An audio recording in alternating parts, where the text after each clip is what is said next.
ফিলিস্তিনের গাজা উপত্যকার মধ্যাঞ্চলে একটি হাসপাতালের কাছে ইসরায়েলি বিমান হামলায় ৫ সাংবাদিক নিহত হয়েছেন। ফিলিস্তিনি কর্তৃপক্ষ ও গণমাধ্যম এ খবর জানিয়েছে। নিহত ৫ সাংবাদিক ফিলিস্তিনের আল কুদস টুডে চ্যানেলের কর্মী ছিলেন। নুসেরাত শরণার্থী শিবিরের কাছে আল আউদা হাসপাতালে খবর সংগ্রহে গিয়েছিলেন তারা। ইসরায়েলি বাহিনী তাদের সম্প্রচারগাড়ি লক্ষ্য করে বিমান হামলা চালায়। বৃহস্পতিবার সকালে আল জাজিরা সংবাদদাতা আনাস আল শরীফ জানান, হামলার সময়ে একটি ভিডিও ফুটেজে দেখা গেছে ৫ সাংবাদিককে বহনকারী গাড়িটিতে আগুন জ্বলছে। সাদা রঙের ওই গাড়িতে লাল হরফে বড় করে প্রেস লেখা ছিল। নিহত সাংবাদিকরা হলেন ফাদি হাসুনা, ইব্রাহিম আল শেখ আলী, মোহাম্মদ আল্লাদা, ফয়সাল আবু আল কুমসান ও আইমান আল জাদি।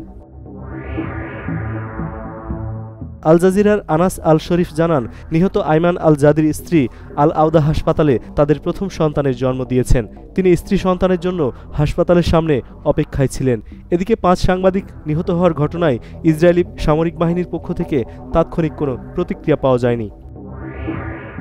গত বছরের ৭ অক্টোবর থেকে গাজায় নির্বিচারে হামলা শুরু করে ইসরায়েল। এরপর থেকে সেখানে অন্তত ১৪১ জন সাংবাদিক ইসরায়েলের হামলায় নিহত হয়েছেন বলে জানিয়েছে বিশ্বজুড়ে সাংবাদিকদের অধিকার নিয়ে কাজ করা নিউইয়র্ক ভিত্তিক সংগঠন কমিটি টু প্রোটেক্ট জার্নালিস্টস।